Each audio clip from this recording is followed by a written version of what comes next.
ഹിന്ദുവും ക്രിസ്ത്യനും മുസ്ലിമും ഒരുപോലെ നിലനിൽക്കുന്നൊരു സംസ്ഥാനമായതുകൊണ്ട് അതിന് സാധ്യത കുറവ് തന്നെയാണ്. ഈ എൻ ഡി എ പാർട്ടിയോട് എനിക്ക് അത്ര യോജിപ്പുള്ള ആളല്ല. സാധ്യതയുണ്ട്. ഭൂരിപക്ഷം 10 സീറ്റെങ്കിലും ഈ കേരളത്തിൽ BJP കിട്ടുമെന്നാണ് നമ്മളെ പ്രതീക്ഷ. NDA തുറക്കണമെന്നാണ്, പക്ഷെ സംശയമാണ്. പറയാൻ പറ്റില്ല. കാര്യം എന്താ പറഞ്ഞാൽ ഈ കോൺഗ്രസ് നിന്ന് കുറെ ആൾക്കാർ BJP പോയിട്ടുണ്ട്. ഇല്ല, അങ്ങനെ പ്രതീക്ഷയില്ല. അത് അവർ പറയുന്നു തുറക്കുമെന്ന് അറിഞ്ഞു. ഒറ്റ സീറ്റും ഒരിക്കലില്ല. എന്തുകൊണ്ടെന്ന് പറഞ്ഞാൽ കേരളത്തിലെ ജനങ്ങൾ സാമാന്യം വിദ്യാഭ്യാസമായിട്ട് ചിന്തിക്കുന്ന ഒരു വിവരമുള്ളവരാണ്. കാര്യം വർഗീയതയെ അവർ താലോലിക്കുന്നവരല്ല. ഇടതുപക്ഷം വലതുപക്ഷം എന്നുള്ളതിനെ കുറിച്ച് ചിന്തിക്കുന്നെങ്കിൽ പോലും ഒരു വർഗീയമായ ഒരു വികാരം നമ്മുടെ കേരള സംസ്കാരത്തിനില്ല. പിന്നെ ഹിന്ദുവും ക്രിസ്ത്യനും മുസ്ലിമും ഒരുപോലെ നിലനിൽക്കുന്നൊരു സംസ്ഥാനമായതുകൊണ്ട് അതിന് സാധ്യത കുറവ് തന്നെയാണ്. ഞാൻ ഈ എൻ ഡി എ പാർട്ടിയോട് എനിക്ക് അത്ര യോജിപ്പുള്ള ആളല്ല. ഞാൻ കൊടുക്കുന്നുണ്ടെങ്കിൽ കോൺഗ്രസിനായിരിക്കും കൊടുക്കുന്നത്. അപ്പം കേരളത്തിലൊരു റേഷ്യോ എന്ത് തോന്നുന്നു? UDF LDF റേഷ്യോ, സീറ്റ്സിന്റെ നമ്പേഴ്സ്? എനിക്ക് സീറ്റ്സിനെ പറ്റി എനിക്ക് വലിയ ധാരണയില്ല. എന്നിരുന്നാലും എനിക്ക് എപ്പോഴും തോന്നുന്നത് കേരളത്തിൽ ഈ NDAക്ക് താരതമ്യേന കുറവാണ്. ഏറ്റവും ടോപ്പിൽ വരുന്നത്, ഇത്രയൊക്കെ എതിര് പറഞ്ഞാൽ ഏറ്റവും ടോപ്പിൽ നമുക്ക് കമ്പാരിറ്റീവ്ലി മനസ്സിലാവുന്നത് LDF തന്നെയാണ്. സെക്കൻഡ് UDFും, മൂന്നാമത് NDAയും. എന്നാലും ഇത്തവണത്തെ ഇലക്ഷനിൽ അത് മാറി വരാനായിട്ടുള്ള സാധ്യത വളരെ കൂടുതലാണ്. അത് കണ്ടു തന്നെ അറിയേണ്ടതെന്നാണ്. കാരണം ഇവരുടെ കൂടെ നിന്ന പലരും, ഇപ്പോഴും കൂടെ ഉണ്ടെന്ന് പറയുന്ന പലരും, ഇനി വോട്ടിൽ അവർ പ്ലേറ്റ് മാറ്റി കളിക്കുമെന്ന് തന്നെയാണ് വിശ്വാസം. ഞാൻ ആകെപ്പാട് അറിയാന്നുള്ള ഒരേ ഒരു പോളിറ്റിക്സ് BJP. എന്ത് വന്നാലും ജനിച്ചറിഞ്ഞോട്ട് ഇന്നുവരെ BJP വോട്ട് ചെയ്തിട്ടുള്ളൂ. 54 വയസ്സ് ഫാമിലി അതാണ്. ഞങ്ങൾ ആ ഫാമിലി പെട്ട ആളാണ്. അതുകൊണ്ട് ഇനി എന്ത് വന്നാലും ഭൂരിപക്ഷം 10 സീറ്റെങ്കിലും ഈ കേരളത്തിൽ BJP കിട്ടുമെന്നാണ് നമ്മളെ പ്രതീക്ഷ. സാധ്യതയുണ്ട്. ആരായിരിക്കും? മേ ബി ട്രിവാൻഡ്രത്ത് തന്നെ ആവാനാണ് സാധ്യത. രാജീവ് ചന്ദ്രശേഖർ. ഒറ്റ സീറ്റും ഒരു സീറ്റും BJPക്ക് കിട്ടത്തില്ല. കാരണം എന്ന് വെച്ചാൽ സെൻട്രൽ ട്രാൻസ്പോർ ഞാൻ പറയണത് ക്രിസ്ത്യൻസ് സാധാരണ BJPക്ക് വോട്ട് ചെയ്യും. അപ്പുറത്തോട്ട് പോയാൽ കോഴിക്കോട് മുസ്ലിംസ് ചെയ്യും. ഇപ്പോഴത്താണെങ്കിൽ ഹിന്ദുക്കള് അത് എല്ലാ പാർട്ടിയിലും കിട്ടില്ല. NDA തുറക്കണമെന്നാണ്, പക്ഷെ സംശയമാണ്. ന്യൂനപക്ഷങ്ങളുടെ വോട്ട് സംശയമാണ്. അതുകൊണ്ടാണ് സംശയം എന്ന് പറയുന്നത്. ന്യൂനപക്ഷങ്ങളും കൂടെ അവർക്ക് ഒരു പോസിറ്റീവായിട്ട് ചിന്തിക്കുകയാണെങ്കിൽ NDA അക്കൗണ്ട് തുറക്കുമെന്ന് നമുക്ക് ഉറപ്പിക്കാം. പക്ഷെ ന്യൂനപക്ഷത്തിൻ്റെ അത് മെയിനാണ്. ഏത് മണ്ഡലത്തിലായിരിക്കും അങ്ങനെയാണെന്നുണ്ടെങ്കിൽ NDA അക്കൗണ്ട് തുറക്കുമെങ്കിൽ? NDA അക്കൗണ്ട് തുറക്കുമെങ്കിൽ തൃശ്ശൂർ എന്നാണ് പറയണത്. പക്ഷെ അവിടെയും സാധ്യത കുറവാണ്. അവിടെയും നല്ല മത്സരമാണ്. തിരുവനന്തപുരത്തെ കുറിച്ചോ? തിരുവനന്തപുരം നേരത്തെ MP നല്ല രീതിയിൽ പ്രവർത്തിച്ചു. എന്നാൽ ഇപ്പം നിൽക്കുന്ന രണ്ടുപേരും പന്ന്യൻ രവീന്ദ്രൻ അത്ര പോരാ. ഇവിടെ ത്രികോണ മത്സരം എന്ന് പറയാൻ പറ്റില്ല. തിരുവനന്തപുരത്ത് BJP NDAയും കോൺഗ്രസും തമ്മിലാണ് മത്സരം. ആര് ജയിക്കും എന്നാണ് തോന്നുന്നത്?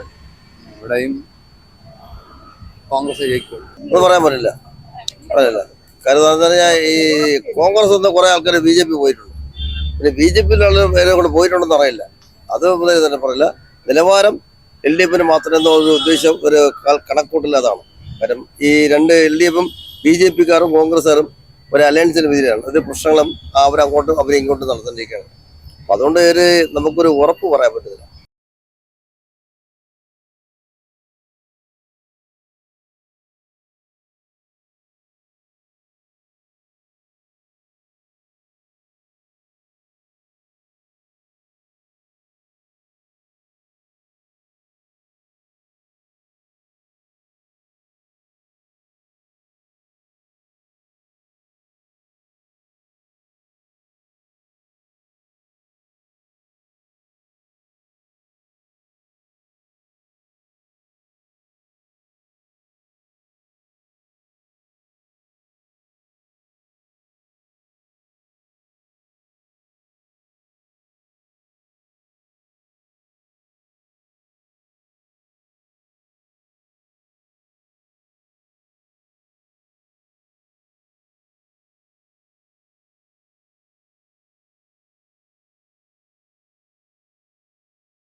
ഓക്കെ. കേരളത്തിലെ NDA ബൂത്ത് തുറക്കും തോന്നുന്നുണ്ടോ? ഒറ്റ സീറ്റും കിട്ടും. ഒരു സീറ്റും BJP കിട്ടത്തില്ല. എന്തുകൊണ്ട് അങ്ങനെ തോന്നുന്നത്? കാരണം എന്ന് വെച്ചാൽ സെൻട്രൽ ട്രാൻസ്പൂർ ഞാൻ പറയണത് ക്രിസ്ത്യൻസ് സാധാരണ BJP വോട്ട് ചെയ്യും. അപ്പുറത്തോട്ട് പോയാൽ കോഴിക്കോട് മുസ്ലിംസ് ചെയ്യും.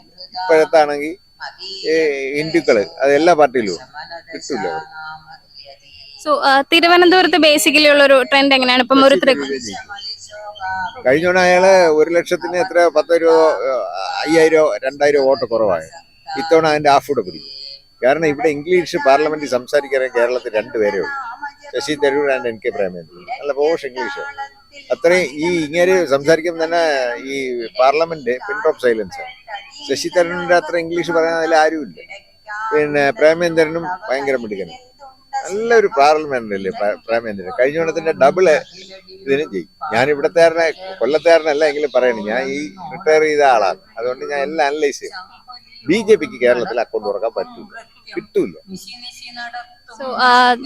ഇപ്പം തൃശ്ശൂര് പിന്നെ ഈ മുരളീധരൻ കൂടെ വന്നതോടുകൂടി ഈയുടെ ചാൻസ് അങ്ങ് നടന്നു. ആരുടെ? സുരേഷ് ജയിക്കുമായിരുന്നു. അത് നടന്നു. അവിടെ മുരളീധരൻ ഒരു 2,000 വോട്ടിനെങ്കിലും ചെയ്യും, 2,000 വോട്ടിനെങ്കിലും ചെയ്യും.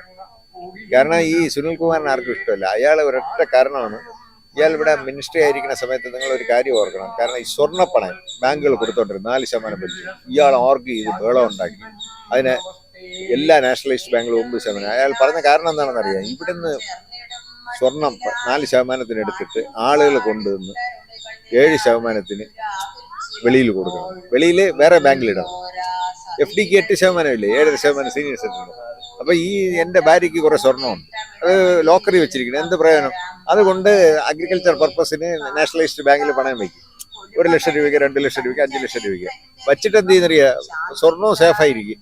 അതിനെ കൊണ്ട് എന്ത് ചെയ്യുന്നറിയാം, FDയിലിടും. സീനിയർ സിറ്റിസൺ എന്നുള്ള 7%. അത് ഇയാൾ ഒറ്റ ഒരുത്തനാണ് അത് തുളച്ചത്. നിങ്ങൾ വായിച്ചില്ലേ പത്രത്തിൽ? ഈ സുനിൽകുമാർ ഈ ചുമ്മാ വാചകമാണ്. അയാൾ ഭയങ്കര വാചകത്തിന് പഠിക്കണം. ഈ ചുമ്മാ ഇങ്ങനെ ഇരിക്കണതല്ലാതെ. ഇവിടെ പന്ന്യൻ 3 സ്ഥാനം, രാജീവ് ചന്ദ്രശേഖർ 2ാമത്.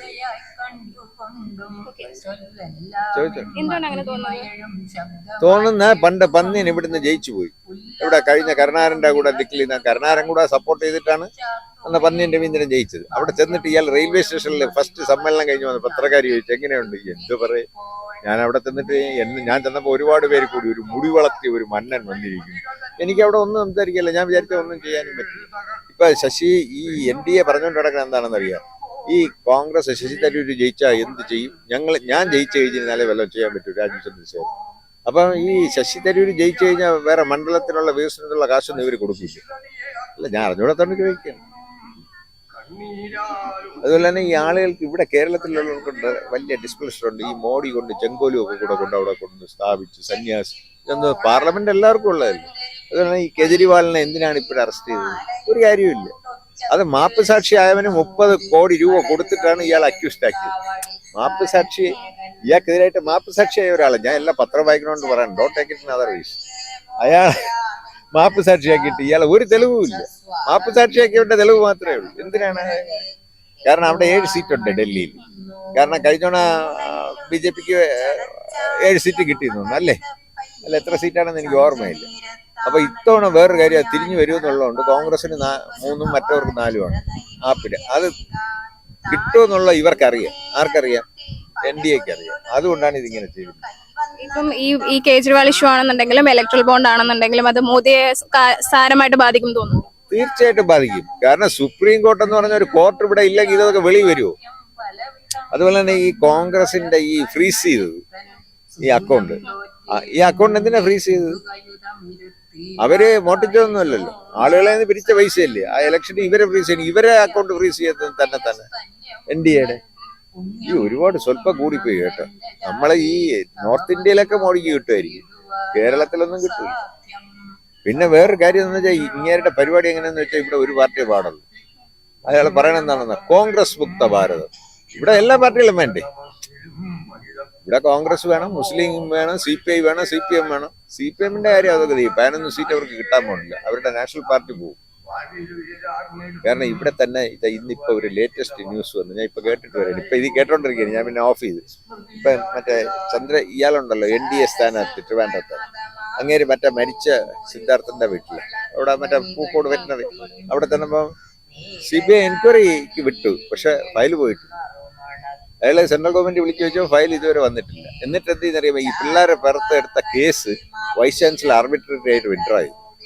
അപ്പൊ ഈ തെളിവ് നശിപ്പിക്കുക എന്നുള്ളത്.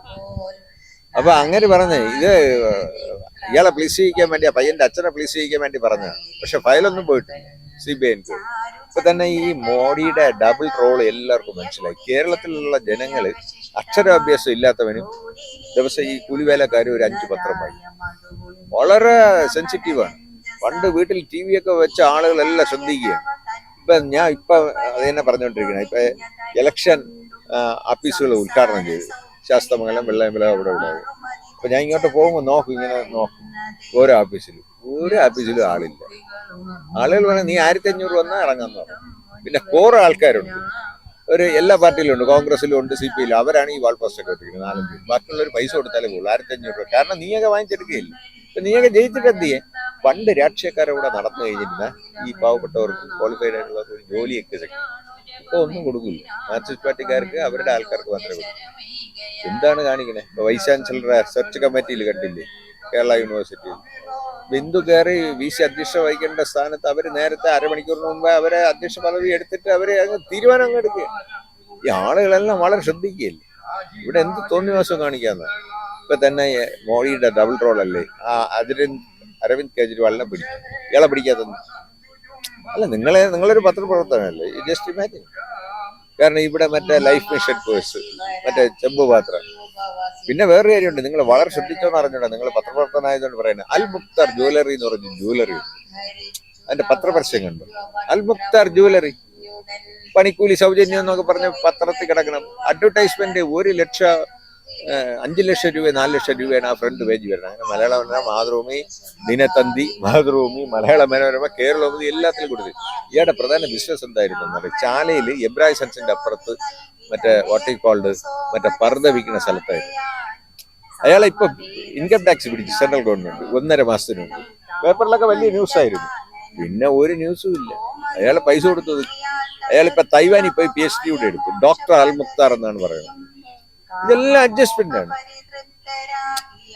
അതുപോലെ തന്നെ ഈ മോഡി ചെയ്യുന്ന വേറൊരു കാര്യം എന്താണെന്ന് വെച്ച് കഴിഞ്ഞാൽ, നമ്മളൊക്കെ പത്രത്തിൽ വായിച്ചാണ്, ഇവരിപ്പോഴല്ലേ വന്നുള്ളൂ 10 കൊല്ലം. അതിനു മുമ്പ് ഭരിച്ച നെഹ്റു, ഇന്ദിരാഗാന്ധി, രാജീവ് ഗാന്ധി അവരൊക്കെ വർഷങ്ങളായിട്ട് ഉണ്ടാക്കി വെച്ച കാര്യങ്ങൾ, ഈ കെട്ടിടങ്ങളും ഒക്കെ പേരുകൾ മാറ്റി അവരുടെ മറ്റേ ഇതെല്ലാം എടുത്ത് കളയുകയാണ്. അതൊന്നും ശരിയല്ല. അത് ശരിയാണോ? അതൊരിക്കലും ശരിയല്ല. ഇവര് ഭരിച്ചോട്ടെ. കാരണം ഇവർക്കെതിരായിട്ട് നിൽക്കണവനെല്ലാം ED വെച്ചിട്ട് പിടിക്കുകയും. പക്ഷെ സ്റ്റാലിന്റെ അടുത്ത് തമിഴ്നാട്ടിൽ ഒറ്റ സീറ്റ് BJP കിട്ടാറില്ല, CPI. പിന്നെ നോർത്ത് ഇന്ത്യയിൽ കിട്ടും. കാരണം പാവപ്പെട്ടവർ അക്ഷരമൊക്കെ സിറ്റിയിൽ മാത്രമേ ഉള്ളൂ കുറച്ച് ആൾക്കാർ. അവർക്ക് മറ്റേ ഇതൊക്കെ കൊടുത്തോണ്ട് ഭരിക്കണത് മോഡിയെ ഭരിക്കണം. ഇന്ത്യ മുന്നണിക്ക് അതിനുള്ള നേതാവില്ല. ഞാൻ ഉള്ള കാര്യം പറയാം. പക്ഷെ ഇങ്ങനെ പറയുമ്പോഴല്ല 400-300 ഒന്നും കിട്ടൂല. വേറൊരു പാർട്ടിയുടെ കൂടെ ഇതുണ്ടെങ്കിലേ ഭരിക്കാൻ പറ്റൂ. 1 ലക്ഷം കിട്ടില്ല. അങ്ങനെയാണ് ഞാനുള്ള കാര്യം പറയുന്നത്. നിങ്ങൾ ഇത് സ്ട്രീം ലൈൻ ചെയ്തിട്ടല്ലേ ഡെസ്കിൽ പോവുള്ളൂ അല്ലേ? ഇതേപോലെ പോവില്ലല്ലോ. എഡിറ്റ് ചെയ്യില്ലെങ്കിൽ നമുക്ക് അടി കിട്ടും. കാരണം നോക്കണം, ഒന്നും ചെയ്യാനില്ല. എറിഞ്ഞാന്തിരി അടിച്ചാന്തിരി ഒന്നും ചെയ്യാനില്ല. കാലം അങ്ങനത്തെ ആയിട്ട്. പക്ഷെ ഈ പിണറായിയുടെ ഇതിൽ ഭയങ്കര അഡ്ജസ്റ്റ്മെന്റ് ജനങ്ങൾക്കെല്ലാം മനസ്സിലായി കേട്ടോ. ഒരു എൻക്വയറി ഇല്ല. പക്ഷെ ജനങ്ങൾ പറയണ എന്താണെന്ന് അറിയാമോ, ഈ BJPയും മാർക്സിസ്റ്റ് പാർട്ടിയായിട്ട് അഡ്ജസ്റ്റ്മെന്റ് ഉണ്ടാകും. കാരണം ഓരോ ബൂത്തില് 10 വോട്ട് വെച്ച് മാറും എന്നാണ് ഞാൻ അറിയണത്. ആളുകൾ പറയണതാണ് ഇറ്റ് ഈസ് എ ലൂസ് ടോക്കോസ്. നമ്മളിവിടെ വന്നിരിക്കുമ്പോൾ പല ആളുകൾ അപ്പുറത്തിരിക്കണവർ പറയും നമ്മൾ ഓവർ ഹിയർ ചെയ്യണത്. 10 വോട്ട് വെച്ച് മാറുമ്പോൾ 7 അസംബ്ലി മണ്ഡലമുണ്ട് ഒരു ലോക്സഭയിൽ. അപ്പൊ മിനിമം ഒരു 2 സീറ്റെങ്കിലും BJPക്ക് പിടിച്ചു കൊടുക്കാന്നുള്ള കരാറാണ്. അവരുടെ അണികൾക്ക് ചെയ്തേരം അപ്പൊ അങ്ങനെ ചെയ്ത് കഴിഞ്ഞാൽ ഒരു ബൂത്തിൽ 10 വോട്ട് വെച്ച് മാറി അങ്ങനെ അവർക്ക് 2 സീറ്റ് പിടിക്കാനാണ്. പക്ഷെ കിട്ടൂല കേട്ടോ. സുരേഷ് ഗോപി ഒന്നും ജയിക്കില്ല. അതിനാണ് മുരളി അവിടെ കൊണ്ടുവരുന്നത്. അതാണ് പാർട്ടിയുടെ ഇതിൽ പറയാൻ പറ്റില്ല. ആരാണോ എന്താണ് വികസനം എന്താണോ വരേണ്ടത് അത്രേ ഉള്ളൂ. അതിലിപ്പോ നമുക്കൊരു പക്ഷാപാതം കാണിക്കാൻ പാടില്ലല്ലോ. ഇന്ന പാർട്ടിയിലേക്ക്. പിന്നെ നമുക്കിവിടെ വികസനം, പിന്നെ ഒന്നാമത്തെ കാര്യം യങ്സ്റ്റേഴ്സിന് ജോലി, അതാണ് മെയിൻ കാരണം. കാര്യം എന്ന് പറഞ്ഞാൽ ഇപ്പോൾ ഒരുപാട് പേരൊക്കെ മറ്റ് ജോലികൾക്കൊക്കെ വേണ്ടി പുറത്തോട്ടൊക്കെ പോകുന്നില്ല. നമുക്കിവിടെ തന്നെ, അതിപ്പം ഗവൺമെൻറ് സെക്ടർ ആയാലും പ്രൈവറ്റ് സെക്ടർ ആയാലും, ഇവിടെ തന്നെ ജോലി സാധ്യതകൾ കൂടുതൽ എങ്ങനെ കൊണ്ടുവരാൻ പറ്റും. പിന്നെ പുതിയ ടെക്നോളജീസ് അത് ഇൻവോൾവ് ചെയ്തിട്ടുള്ള കുറേ ജോലി സാധ്യതകൾ കൊണ്ടുവരാൻ നോക്കുന്ന ആ ഒരു നോക്കിയിട്ട് കൊടുക്കാൻ പറ്റും. കറന്റ് നിൽക്കുന്ന ഒരു പൊളിറ്റിക്കൽ സിറ്റുവേഷനിൽ യങ്സ്റ്റേഴ്സിന് ഈ ജോലി സാധ്യതകൾ ഈ കാര്യങ്ങളൊക്കെ ലഭിക്കുന്നുണ്ടെന്ന് തോന്നുന്നുണ്ടോ? ഇവിടെ തന്നെ ഒരുപാട് ജോലി സാധ്യതകളുണ്ടല്ലോ. ഇപ്പം തന്നെ നമുക്കിവിടെ ടെക്നോ പാർക്ക് ഉണ്ട് ഇല്ലേ? അപ്പം ഒരു 20 വർഷം മുമ്പ് ടെക്നോ പാർക്ക് വന്നതിന് ശേഷം തന്നെയാണ് ഒരുപാട് ജോലി സാധ്യതകൾ ഇവിടെ തന്നെ വന്നിട്ടുണ്ട്. അപ്പം അതുപോലെ കേരളത്തിൽ ഒന്നാമത് നമുക്കറിയാം ലിറ്ററസി റേറ്റിൽ ഒരുപാട് മുമ്പിലല്ലേ. പിന്നെ ജോലി സാധ്യത ഇവിടെ ഒരുപാടുണ്ട്, ഓപ്പർച്യൂണിറ്റീസ് ഒരുപാടുണ്ട്. പിന്നെ ഇവിടെ വേറെ ബുദ്ധിമുട്ടൊന്നും ഇല്ലല്ലോ. അപ്പം ഈ കറന്റ് നിൽക്കുന്ന ഈ PSC റാങ്ക് ലിസ്റ്റ് ഇഷ്യൂ ഒക്കെ അറിയാമായിരിക്കുമല്ലോ, അതിനെ കുറിച്ച്? ഈ റാങ്ക് ലിസ്റ്റ് എന്ന് പറഞ്ഞാൽ ഒരുപാട് പേരുടെ കഷ്ടപ്പാട് തന്നെയാണ് ആണല്ലോ. വേറെ എന്താ പറയേണ്ടത്? ഇലക്ഷനെ ബേസ് ചെയ്ത് ചോദിക്കുകയാണെന്നുണ്ടെങ്കിൽ കേരളത്തിൽ NDA ബൂത്ത് തുറക്കും തോന്നുന്നുണ്ടോ? ഇനിയിപ്പം അതിനെ പറ്റി ഞാൻ പൊളിറ്റിക്കലി ഞാനൊന്നും വേറെ ഒന്നും പറയാറില്ല. അങ്ങനെയൊന്നും പറയാൻ. കേരളം ഇപ്പോൾ ഇലക്ഷൻ ചൂടിലാണ്. നമ്മൾ നിൽക്കുന്നത് തിരുവനന്തപുരം മണ്ഡലത്തിൽ. നമുക്ക് തിരുവനന്തപുരത്തെ ജനങ്ങൾക്ക് ഇലക്ഷനെ കുറിച്ചിട്ടുള്ള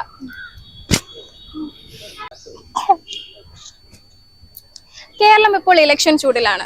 നമ്മൾ നിൽക്കുന്നത് തിരുവനന്തപുരം മണ്ഡലത്തിലാണ്. നമുക്ക് തിരുവനന്തപുരത്തെ ജനങ്ങളുടെ രാഷ്ട്രീയ അഭിപ്രായങ്ങളെ കുറിച്ചും ഇലക്ഷൻ ട്രെൻഡിനെ കുറിച്ചും ഒന്ന് ചോദിച്ചറിയാം.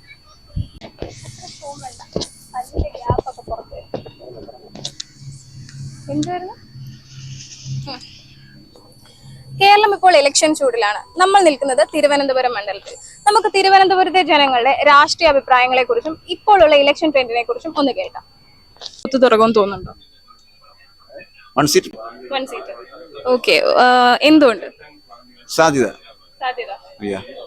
സുരേഷ് ഗോപി നല്ലൊരു സ്ഥാനാർത്ഥിയായിട്ട് തോന്നുന്നുണ്ടോ? പ്രതീക്ഷ. എന്തുകൊണ്ടാണ് അങ്ങനെ ഒരു പ്രതീക്ഷ? അങ്ങനെ നല്ലൊരു വ്യക്തിയാണ്. സുരേഷ് ഗോപി ജയിക്കും തോന്നുന്നുണ്ടോ? തൃശ്ശൂർ സുരേഷ് ഗോപി ഇത്തവണ സ്വന്തമാക്കും തോന്നുന്നു? പ്രതീക്ഷ ഞങ്ങൾക്കുള്ളൂ. തൃശ്ശൂരാണ്.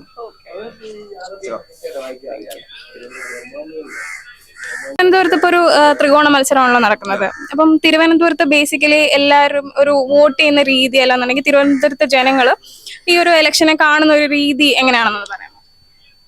3% കോൺഗ്രസ് ജയിക്കാൻ സാധ്യതയുണ്ട്. കോൺഗ്രസ് ജയിക്കാൻ സാധ്യത. Thank you.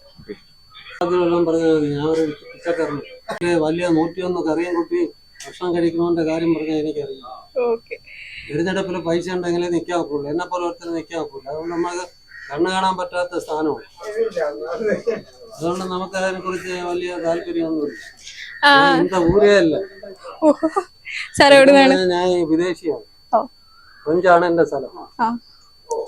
കുളം പറയുന്നല്ല, ഇത് കണ്ട് മടുത്താണ് ഇരിക്കുന്നത്. ഇതെല്ലാം കണ്ട് ഈ പേക്കൂത്ത് പേകുളന്മാരെ കൂത്താണ് ഇത്. വെറുതെ ആർഭാടം കാണിച്ച് നമ്മളെ ഇല്ലാതാക്കിയത്, വീണ്ടും ഇല്ലാതാക്കിയത്. ഇത് ജനം ഇന്നല്ലേ നാളെ മനസ്സിലാക്കും. നാളെ മനസ്സിലാവും, ഇന്നല്ലേ നാളെ. അടുത്ത തലമുറയും മനസ്സിലാക്കില്ല. 25 കൊല്ലം കഴിയുമ്പോൾ മനസ്സിലാക്കും. അതുകൊണ്ട് ഇതൊരു ഈ പേക്കൂത്ത് ഇനിയെങ്കിലും നിർത്തുക. ഇതിനെക്കുറിച്ച് ഞങ്ങൾക്ക് വല്ലതും ചെയ്യണമെങ്കിൽ ചെയ്യും. നിങ്ങൾ ഇത് കട്ട് ചെയ്യും. എനിക്കറിയാം, ഇതൊന്നും ഇടുകില്ല. തീർച്ചയായിട്ടും ഇടും. ഈ പേക്കൂത്ത് അവസാനിപ്പിക്കുക. അല്ല, ഈ രാജ്യം നന്നാവണമെങ്കിൽ ഈ പേക്കൂത്ത് നിർത്തണം. കാശുള്ളവൻ ജയിക്കും, കാശില്ലാത്തവൻ തോക്കും. അപ്പം ഈ ഇലക്ട്രൽ ബോണ്ട് അഴിമതി ആണെന്ന് തോന്നുന്നു. ഇലക്ട്രോ ബോണ്ട് എന്ന് പറഞ്ഞാൽ വിദ്യാഭ്യാസം ഉള്ളവനെ ഇത് മനസ്സിലാവുള്ളൂ. അല്ലാത്തവനടുത്ത് നിങ്ങൾ എത്തിച്ചിട്ടില്ല. ചെറിയ പാവപ്പെട്ട ആദിവാസിയുടെ ഇടയിലൊന്നും ഇലക്ട്രോ ബോണ്ടിനെ കുറിച്ച് അറിയില്ല. നിങ്ങൾ ഇവിടെ കിടന്ന് പറയും ഇവിടെ ഇരിക്കുന്നിടത്ത് ഇലക്ട്രോ ബോണ്ട് എന്ന് പറഞ്ഞാൽ അറിയാം, എനിക്കും അറിയാം. പക്ഷെ ഈ പാവപ്പെട്ടവന്റെ അടുത്ത് എന്ന് പറഞ്ഞാൽ ഇലക്ട്രോ ബോണ്ട് എന്ന് എന്താണെന്ന് അറിയാം. സാറിന്റെ അഭിപ്രായത്തിൽ ഇലക്ട്രൽ ബോണ്ട് അഴിമതി ആയിട്ട് തോന്നുന്നുണ്ടോ?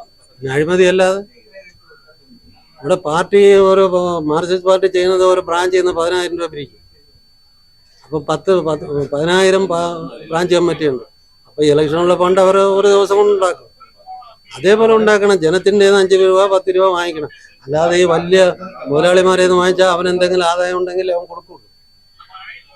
അവന് ആദായം ഇല്ലാതെ കൊടുക്കൂ. അതുകൊണ്ട് ഇതൊരു പേക്കൂത്താണ്. ഇത് പാവങ്ങൾ, ഞങ്ങൾ ഇത്രയും പേര് സൗഹൃദമായിട്ടിരിക്കുന്നു. ഇത് തങ്ങളിൽ അടിച്ചു പിരിയണം. അവര് ജയിച്ചു പോകും, ഞങ്ങളുടെ തങ്ങളിൽ അടിച്ചു പിരിയണം. ഇതേ ഉള്ളൂ. അല്ലാതെ ഈ പേക്കൂട്ട് അവസാനിപ്പിക്കുക. എന്ന് അവസാനിക്കുമെന്ന് എനിക്കറിയില്ല. ഇത്രയേ ഉള്ളൂ എനിക്ക് പറയാം. Okay sir, thank you. കേരളത്തില് NDA ബൂത്ത് തുറക്കും തോന്നുന്നുണ്ടോ? കേരളത്തിലെ സുരേഷ് ഗോപി ചിലപ്പോൾ വരാൻ ചാൻസ് ഉണ്ട്, വേറെ ആരും വരാൻ ചാൻസ് ഇല്ല. എന്തുകൊണ്ടാണ് സുരേഷ് ഗോപി ജയിക്കുമെന്നൊരു തോട്ട്? പുള്ളിയുടെ ഒരു പേഴ്സണലി ആളുകളുമായിട്ടുള്ള ഒരു റിലേഷൻ വെച്ചിട്ട് വരാൻ ചാൻസ് ഉണ്ട്, വേറെ ആരും വരുമെന്ന് തോന്നുന്നില്ല. നമുക്കിപ്പം ട്രിവാൻഡ്രത്ത് നോക്കുകയാണെന്നുണ്ടെങ്കിൽ ഇപ്പം നമുക്കൊരു ത്രികോണ പോരാട്ടമാണ് നടക്കുന്നത്. സോ ആര് ജയിക്കുമെന്നാണ് തോന്നുന്നത്? ട്രിവാൻഡ്രത്ത് പന്ന്യൻ രവീന്ദ്രൻ ജയിക്കാനായിരിക്കും ചാൻസ്. എന്തുകൊണ്ട് അങ്ങനെ തോന്നുന്നത്? പുള്ളി പേഴ്സണലി ഒരു നല്ല ആളാണ്. വലിയ ഈ നെഗറ്റീവായിട്ട് പറയാനായിട്ടൊന്നും വെട്ടിപ്പ് തട്ടിപ്പ് അങ്ങനെ ഒന്നും ചെയ്തിട്ടില്ല, അതുകൊണ്ട് പുള്ളി കൊള്ളാൻ തോന്നുന്നു. ജനറലി ട്രിവാൻഡ്രത്തെ ഒരു ലൈക്ക് വോട്ടിങ്ങിന്റെ ഒരു ട്രെൻഡ് എങ്ങനെയാണ്? ട്രിവാൻഡ്രത്ത് നോർമലി ഇപ്പം ശശി തരൂറ ജയിച്ചുകൊണ്ടിരിക്കുന്നത്, പക്ഷേ പുള്ളി ഇപ്പം ഒരുപാട് നാളായില്ലേ, അതുകൊണ്ട് മിക്കവാറും ഇപ്പോൾ ആളുകൾ മാറി ചിന്തിക്കാനാണ് ചാൻസ്. രാജീവ് ചന്ദ്രശേഖർ ഒരു നല്ല ആളാണ്, പക്ഷേ ട്രിവാൻഡ്രംകാർക്ക് വലിയ ഫെമിലിയർ അല്ലല്ലോ. അപ്പോൾ എൻ്റെ ഒരു തോട്ട് വെച്ചിട്ട് പന്ന്യൻ രവീന്ദ്രൻ വരാനാണ് ചാൻസ് എന്ന് എനിക്ക് തോന്നുന്നു.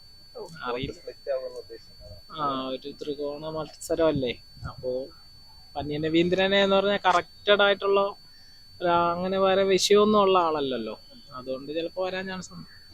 ഇലക്ട്രൽ ബോണ്ടിനെ കുറിച്ചിട്ട് എന്താണ് അഭിപ്രായം? അതൊരു അഴിമതിയായിട്ട് തോന്നുന്നുണ്ടോ? അതിനെപ്പറ്റി എനിക്ക് പറയാൻ അറിയില്ല. Okay, thank U. ബൂത്ത് തുറക്കും നിങ്ങൾക്ക് തോന്നുന്നുണ്ടോ? ഒരു ഐഡിയ BJP എവിടെയെങ്കിലും സീറ്റ് അത് എവിടെയായിട്ട് തോന്നുന്നു? ഓക്കെ, തൃശ്ശൂര് സുരേഷ് ഗോപി മത്സരിക്കുന്നുണ്ട്. സോ അദ്ദേഹം ജയിക്കും തോന്നുന്നുണ്ടോ? ചെറിയ പ്രതീക്ഷയുണ്ട്. Okay okay. സോ നമുക്കിപ്പം ട്രിവാൻഡ്രത്ത് ഒരു ത്രികോണ മത്സരമാണ് നടക്കുന്നത്. സോ ട്രിവാൻഡ്രത്ത് ആര് ജയിക്കും എന്നാണ് നിങ്ങളുടെ ഒരു ഒപ്പീനിയൻ? എന്നാലും ജസ്റ്റ് ഒരു അറിയത്തില്ല. ഓക്കെ ആണോ? കേരളത്തിലെ NDA ബൂത്ത് തുറക്കും തോന്നുന്നുണ്ടോ? ഇല്ല, അങ്ങനെ പ്രതീക്ഷയില്ല. ഇല്ല, പ്രതീക്ഷയില്ല. എന്തുകൊണ്ടാണ്? കാരണം NDA എന്ന് പറഞ്ഞത് തന്നെ ഒരു വർഗീയ അതിന് ബേസ് ചെയ്ത് നിൽക്കുന്നതാണ്. മതമാണ് അവരുടെ ഹൈലൈറ്റ്. അങ്ങനെ ഒരു സാഹചര്യം ഇപ്പോൾ കേരളത്തിൽ അങ്ങനൊരു അവർക്കൊരു സ്ഥാനം കൊടുക്കേണ്ട സാഹചര്യം ഇപ്പോൾ കേരളത്തിലില്ല. തൃശ്ശൂര് സുരേഷ് ഗോപി മത്സരിക്കുന്നുണ്ട്. അദ്ദേഹത്തിന് ലൈക്ക് ജയിക്കാൻ വേണ്ടിയിട്ടുള്ള ഒരു സാധ്യത ഉള്ളതായിട്ട് തോന്നുന്നുണ്ടോ? സാധ്യത ഉണ്ട്. ഈ കറൻ്റ്ലി നമുക്ക് കാണുന്ന നമ്മുടെ കേരളത്തിൽ തന്നെ സർക്കാരുമായിട്ട് ബന്ധപ്പെട്ട് കാണുന്ന ഒരുപാട് പ്രശ്നങ്ങളിൽ വോട്ട് പിടിക്കാൻ സാധ്യതയുണ്ട്, പക്ഷേ ജയം കാണത്തില്ല. സോ നമുക്ക് ട്രിവാൻഡ്രത്ത് ഒരു ത്രികോണ പോരാട്ടമാണ് നടക്കുന്നത്. സോ ട്രിവാൻഡ്രത്ത് ജനറലി ആയിട്ടുള്ള ട്രിവാൻഡ്രം വോട്ട് ചെയ്യുന്നതിന്റെ ഒരു ട്രെൻഡ് എങ്ങനെയാണെന്ന് തോന്നുന്നു? ട്രെൻഡിങ് എന്ന് പറഞ്ഞാൽ നമ്മുടെ ട്രിവാൻഡ്രം സിറ്റി ബേസ് ചെയ്തിട്ടാണെങ്കിൽ ആൾക്കാരൊക്കെ എഡ്യൂക്കേറ്റഡ് ആണ്.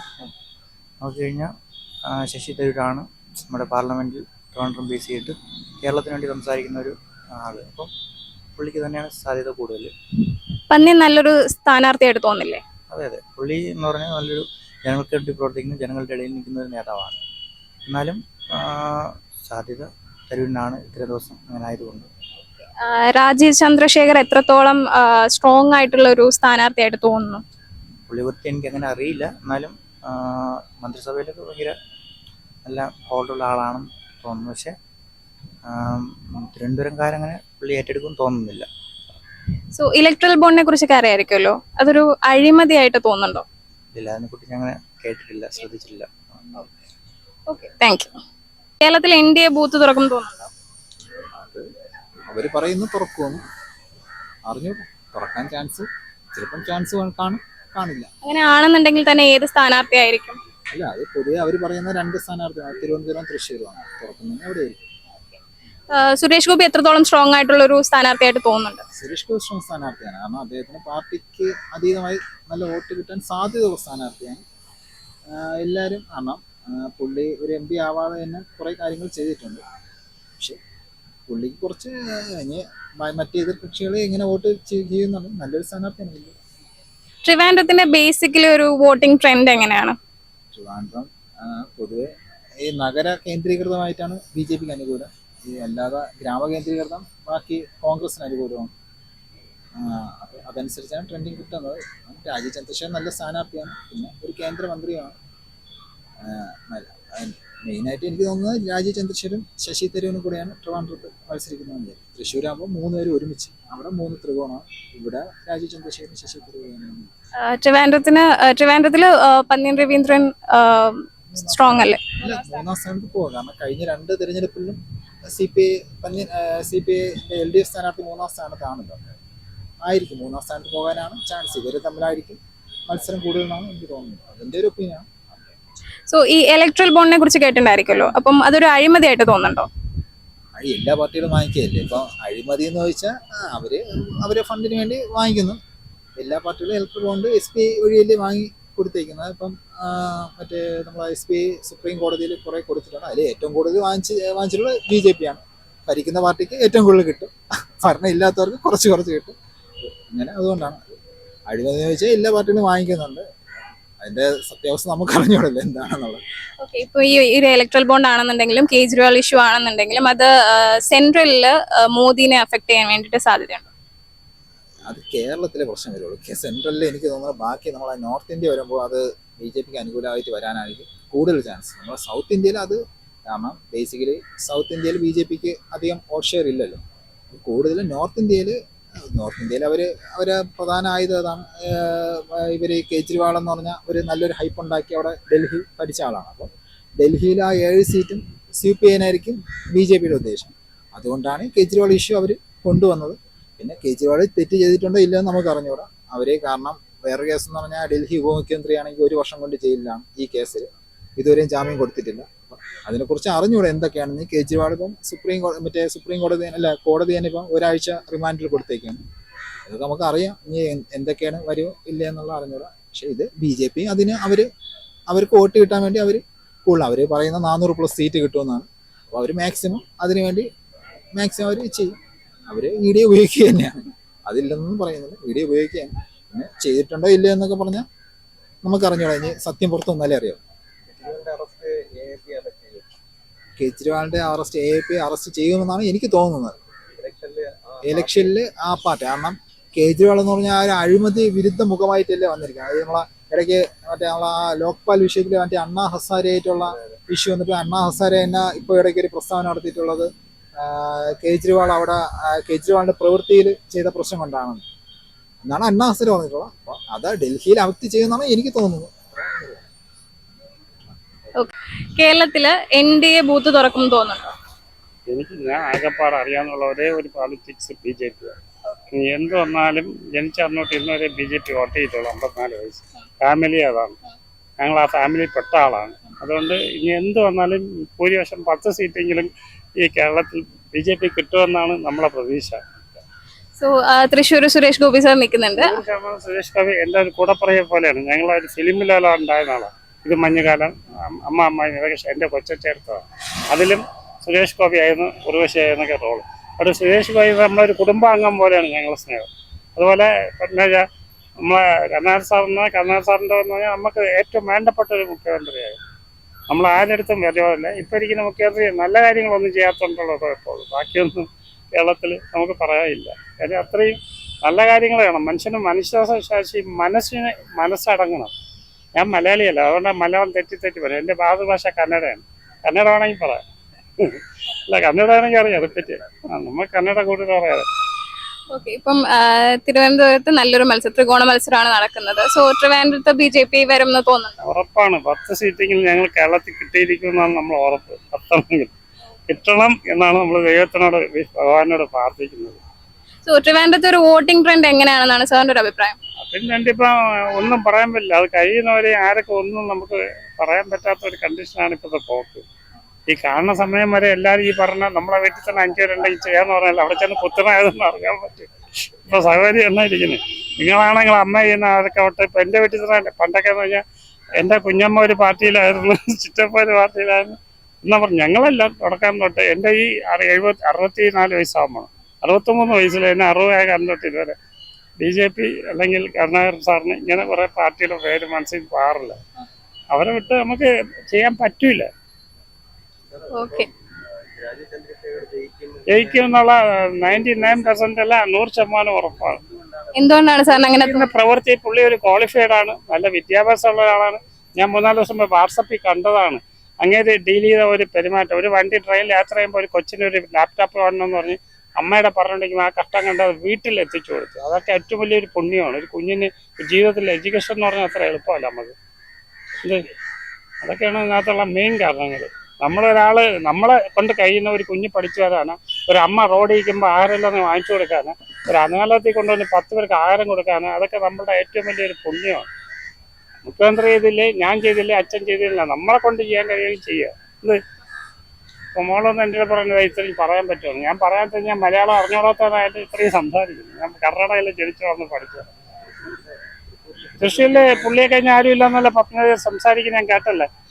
എവിടെ ചെന്നാലും തൃശ്ശൂരിൽ പത്മനാഭയ്ക്ക് ഒരു വെയിറ്റ് നല്ല വില കൊടുത്തിട്ടുണ്ട്. അതേപോലെ സുരേഷ് ഗോപി എവിടെ പോയാലും എല്ലാവരും സ്വീകരിക്കുകയാണ്. അല്ലല്ലല്ല, അവരുടെ പോക്ക് കർണാടകൻ അവർ പാരമ്പര്യമായിട്ട് പഠിച്ചു വന്നവരാണ്. എന്താണ് പോളിറ്റിക്സ് അത് ജനിച്ചു വരുന്ന അന്നോട്ട് കണ്ടതാണ്. മറ്റേത് അങ്ങനെയല്ലല്ലോ. സുരേഷ് ഗോപി ആളുകളായിട്ട് ഇടപെടണ കണ്ടിട്ടാണ്. അങ്ങനെയൊക്കെ ഈ അടുത്ത് വെച്ച് വർത്താനം ഉണ്ടെങ്കിൽ ബാക്കി ഭയങ്കര തുറന്ന മനസ്സാണ്. ക്രിസ്ത്യാനായിട്ടൊക്കെ 100% അവരായിട്ട് കമ്പനിയാണ്. ഇപ്പോൾ സുരേഷ് ഗോപിക്ക് അതിൽ കൂടുതൽ സന്തോഷമുള്ളൂ. ഓരോ മീൻ കച്ചവടത്തിന് മീൻ എടുത്ത് വിളിച്ചാണ് നിൽക്കുന്നത്. അങ്ങനെയുള്ള കാര്യങ്ങളാണ്. Okay sir, thank you.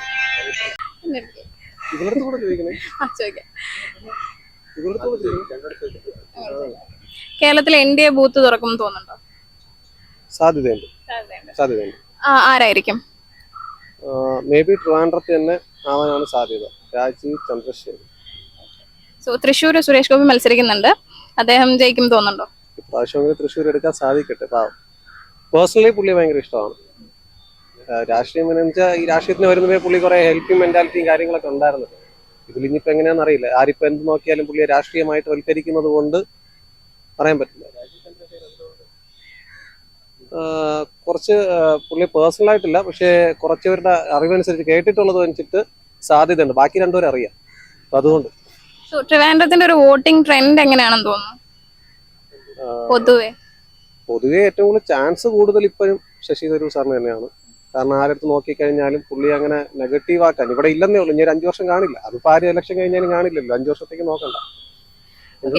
Pannyan Raveendran strong ആയിട്ടുള്ള ഒരു സ്ഥാനാർത്ഥിയായിട്ട് തോന്നില്ലേ? സ്ട്രോങ് കാൻഡിഡേറ്റ് തന്നെയാണ്. അത് ബേസിക്കലി ഇപ്പോൾ പാർട്ടി ബേസിൽ ഇപ്പൊ ഭരിക്കുന്ന രാഷ്ട്രീയം അവരുടെ അല്ലേ, LDF അല്ലേ. അതുകൊണ്ട് അവർക്കൊരു ചാൻസ്. ഇലക്ട്രൽ ബോണ്ടിനെ കുറിച്ചിട്ട് എന്താണ് ഒരു അഭിപ്രായം? അതൊരു അഴിമതിയായിട്ട് തോന്നുന്നുണ്ടോ? തീർച്ചയായിട്ടും അഴിമതി ഇല്ലാത്തൊരു നമ്മുടെ രാഷ്ട്രീയം ഉണ്ടോ ഇതിനകത്ത്, കേരളത്തിനകത്ത്? Okay, thank you. ഒരു ട്രെൻഡ് ഇപ്പം കറന്റ് നിൽക്കുന്ന ഒരു പൊളിറ്റിക്കൽ സാധ്യത എന്ന് പറയല്ലേ. ഇപ്പൊ രാഷ്ട്രീയത്തെ വെച്ച് നോക്കുന്ന പറയുകയാണെങ്കിൽ ഇപ്പോൾ LDF നമ്മളിപ്പോൾ കുറച്ച് റീസെന്റ് ഒരു 2 മാസത്തിനകത്ത് നോക്കി കഴിഞ്ഞാൽ അറിയാം, പെൻഷൻ എന്ന് പറഞ്ഞ സാധനമേ കിട്ടാറില്ല. ഇപ്പൊ എന്റെ വൈഫിന്റെ പപ്പയ്ക്കൊക്കെ ആണെങ്കിൽ അവർ സീനിയർ സിറ്റിസൺ ആണ്, പെൻഷൻ വാങ്ങിക്കൊണ്ട്. പക്ഷെ ആദ്യമൊക്കെ കൊണ്ട് കൊടുക്കുമായിരുന്നു, പിന്നെ അത് കൊടുക്കാറുമില്ല. ഇപ്പൊ മുടങ്ങി തന്നെ കിടക്കുന്ന ഒരു സിറ്റുവേഷനിലാണ്. പക്ഷെ ഇലക്ഷൻ ടൈമായപ്പോൾ അതിന്റെ കാര്യങ്ങളെല്ലാം പ്രൊസീജിയറിലെ കാര്യം നടക്കുന്നുണ്ട്. ഇപ്പൊ നമ്മൾ തന്നെ അറിയാം, ഇപ്പൊ NDA വെച്ച് നോക്കുകയാണെങ്കിൽ അവർ നോക്കാൻ നേരത്തെ ഇപ്പോൾ ഇലക്ഷൻ ആയതുകൊണ്ട് പെട്രോൾ വില കുറച്ച് തുടങ്ങുന്നു. എല്ലാവരും വിചാരിക്കുന്നത് വീണ്ടും കുറഞ്ഞു വരുന്ന. കേരളത്തിലുള്ളൊരു മണ്ടന്മാരൊന്നുമല്ല. ഈ ഇലക്ഷൻ കഴിയുമ്പോൾ തന്നെ വീണ്ടും പെട്രോളിന്റെ വിലയും ഡീസലിന്റെ വിലയും വീണ്ടും കൂടും. ലൈക്ക് കോൺഗ്രസിന്റെ തന്നെ ശശി തരൂർ സാർ നേരത്തെ ഇവിടെ ഉണ്ടായിരുന്നു. ഇലക്ഷൻ കഴിഞ്ഞു, പുള്ളിയുടെ കാര്യം നോക്കി. ഇനി 5 വർഷം കഴിഞ്ഞിട്ട് അടുത്ത് നോക്കിയാൽ ആര് ജയിച്ചാലും ഇതിലിപ്പോൾ ഏത് രാഷ്ട്രീയക്കാർ വന്നിരുന്നാലും നമ്മുടെ നാട്ടുകാർക്ക് ആർക്കൊരു ഗുണം കിട്ടാൻ പോകുന്നില്ല. അതിനകത്തിരിക്കുന്ന കുറെ വിവരമുണ്ട്. ചക്കര ഭരണി കിട്ടിയാൽ കൈയിട്ട് വാരാൻ നിൽക്കുന്ന കുറച്ച് പേരുണ്ട്. അവർ നേടും, അവർ നിൽക്കും. അല്ലാതെ നിൽക്കുന്ന എല്ലാവർക്കും എന്ത് നേട്ടമാണ് ഉണ്ടാക്കുന്നത്? ഒരു നേട്ടം ഉണ്ടാക്കിയിട്ടില്ല. നമ്മളിപ്പോൾ ഇടയ്ക്ക് ഒരു ചാനലിന്റെ റിപ്പോർട്ടിൽ എന്തോ കേട്ടതാണ്, വളർന്നു, വേറൊന്നും വളർന്നില്ല, നരേന്ദ്രമോദിയുടെ താടി വളർന്നു എന്ന് പറയുന്ന സിറ്റുവേഷൻ മാത്രമേ ഉള്ളൂ. അല്ലാതെ കേരളത്തിന് ഒരു വളർച്ചയില്ല. പ്രത്യേകിച്ച് നമ്മുടെ തിരുവനന്തപുരത്തിന് ഒരു വളർച്ച എന്നുള്ള ഒന്നും സംഭവിക്കാൻ പോകുന്നില്ല. ഇത് തന്നെയാണ് ഉള്ളത്. അല്ലാതെ ഇതിപ്പോൾ ആര് കയറി വന്നാലും, ഈവൻ രാജീവ് ചന്ദ്രശേഖരനാണെങ്കിലോ അല്ലെങ്കിൽ ഈവൻ ശശി തരൂർ സാറാണെങ്കിലോ ഓർ നമ്മുടെ പന്ന്യൻ രവീന്ദ്രനാണെങ്കിലോ ആര് കയറി വന്നാലും ഇത് തന്നെയാണ്. അവരവരുടെ രാഷ്ട്രീയത്തിന്റെ ഒരു ഇത് അനുസരിച്ചിരിക്കും. അത് ആ ഒരു എന്താ പറയുന്നത്, ആ ഒരു കൂട്ടിനകത്ത് നിൽക്കത്തുള്ളൂ. അവർക്ക് അത് വിട്ട് പുറത്തു പോകാനും പറ്റത്തില്ല. ഫണ്ട് തീർത്തു എന്ന് പറയാന്നല്ലാതെ വേറൊന്നുമില്ല.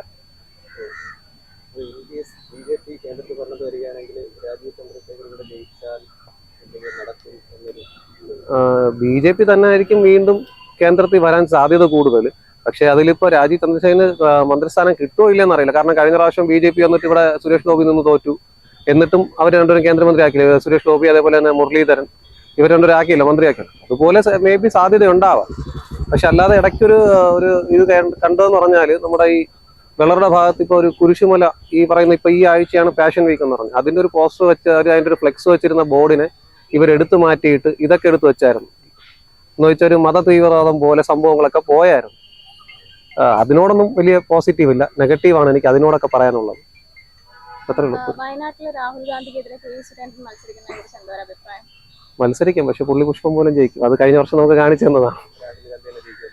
അതൊക്കെ പുഷ്പം പോലെ ജയിക്കും. എന്തോന്നാലും കേരളത്തിൽ ഏറ്റവും കൂടുതൽ സീറ്റ് ഇപ്രാവശ്യം UDF തന്നെ പിടിക്കും. പക്ഷെ അങ്ങോട്ട് മേളിലോട്ട് പോകാൻ നേരത്ത് അത് BJP തന്നെ കഴിഞ്ഞ വർഷത്തെ പോലെ കൊണ്ടുപോകും. എങ്ങനെ വന്നാലും ഒരു 80% ഇപ്രാവശ്യം UDF തന്നെ എടുക്കും. കാരണം അതിനുള്ള സാഹചര്യങ്ങൾ LDF ഉണ്ടാക്കി കൊടുത്തിട്ടുണ്ടല്ലോ. കേരളീയം പിന്നെ നവകേരള സദസ് എന്ന് പറഞ്ഞിട്ട് ആൾക്കാരുടെ കയ്യിരിക്കുന്ന പൈസ കൊണ്ടുകൊടുത്ത് അവർ തന്നെ ഉണ്ടാക്കിയിട്ടുണ്ടല്ലോ. അതുകൊണ്ട് ഇലക്ഷൻ വർക്കില്ലാതെ മിക്കവാറും അവർ തന്നെ ജയിക്കാനാണ് സാധ്യത. അതുകൊണ്ടാണ് UDF NDAയും അക്കൗണ്ട് ഓപ്പൺ ചെയ്യുമെന്ന് കൺഫേം ആയിട്ട് പറയുന്നത്. പോരെ തൃശ്ശൂർ എനിക്ക് പറയില്ല, അത് സുരേഷ് ഗോപിക്ക് നമ്മളങ്ങ്